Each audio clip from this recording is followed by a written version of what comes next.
In 1925, the Geneva Protocol banned the use of chemical weapons in the aftermath of the horrific and barbaric use of them in World War I.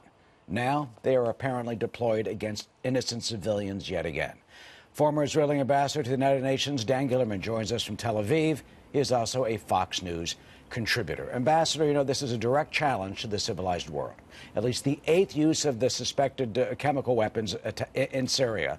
And the world has long said never again in the wake of the Holocaust, but it's happened again. How should the international community and President Trump respond? Well, Eric, to put things in proportion, this happened literally 40 miles from the Israeli border, very near to us, very near to home. And I must say that I'm disappointed at the reaction so far of the international community and of the United States. Last time, or a year ago exactly, when a horrific attack like this took place, the president sent missiles. Today, so far, he sent a tweet. I don't think a tweet is going to be very concerning to the butcher of Damascus and his sponsors, the Iranians and the Russians. This is what happens when you let that axis of evil run amok. And, you know, they're killing their own people, they're killing women and children, and the world is standing still. I'm struck by the hypocrisy. You know, Eric, just a few weeks ago when those 2 Russian citizens were attacked in a mall in England, the whole world came up against it, sent back Russian diplomats and put sanctions upon Russia. These were 2 people who weren't even killed. Here, the numbers are probably much higher. There are about 200 people, including women and children, butchered, and the world is standing still. And this worries me very much. I think we should see a very, very strong and determined response by the international community and especially by the United States. Well, Ambassador, excuse me for interrupting. The president, though, tweeted that there will be a big price to pay. That's his quote. Are you calling for new airstrikes, more airstrikes again?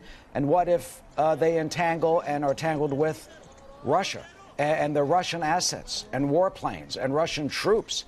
Could that lead to a wider conflict, something that certainly could be unimaginable? Well, I certainly believe that when the president says there'll be a high price to pay, there will be a high price to pay, and there should be a high price to pay. And I think that if the Russians are that deeply involved and actually active there, as are the Iranians, they should take into account that when they support the butchery and the viciousness of Assad, then they should also be prepared to pay the price. And I think the United States has proved in the past that it has always done the right thing and stood by its own principles and values. This is a test for the values of the United States and the rest of the world. I don't think America should be alone in this. I think other countries, including England, France, and European countries, should take part and make clear to those vicious allies that this will not be condoned and this will not be accepted. Well, how do you do that, Ambassador? These are war crimes. How do you exactly do that? I mean, tomorrow there'll be a Security Council meeting. It'll likely be again blocked by Russia because they've got the veto, so that's basically meaningless in terms of any action. What are you calling for specifically in terms of military action or some other type of move?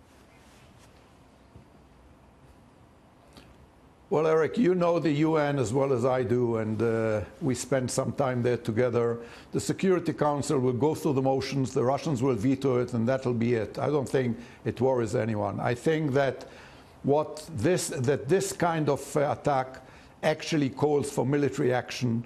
I'm always very hesitant asking other countries to do, you know, what we think is right. But in this case, especially after the president indicated that he's about to pull out its forces from Syria, I think he should reconsider, because leaving a void and leaving a vacuum in this country, which has been torn apart and is now led by real forces of evil like Iran and with the Russian supporting it, I think the only thing they understand, and unfortunately the only thing most people in our region understand, is force and power. And I think it should be used when such atrocities take place. And Ambassador, what about the Russians saying that would be unacceptable? They say, finally, that would be, quote, met with the most serious consequences if the U.S. launches another round of airstrikes. Well, I wouldn't be too concerned about the Russian reaction. You know, Putin is behaving as if he is the Tsar of a world power. Russia is far from it. It's really on the brink of bankruptcy. The United States is still the strongest, most powerful country in the world. And I don't think that words like these from Putin should be, you know, in any way worrisome to a world power like the United States. The United States should do what it thinks it's right, as it always has done. The United States was never cowered by dictators, and it shouldn't be now. And I think one of the problems is that President Obama has allowed Assad to continue to reign and has allowed the Russians to take control of Syria. And we're seeing the consequences. And I think that the only one who can stop this from becoming another genocide is the United States of America. Former ambassador to the United Nations from Israel, Dan Gillerman from Israel, talking about what has been an overwhelming human catastrophe that has so sadly and tragically been allowed to basically continue by the international community.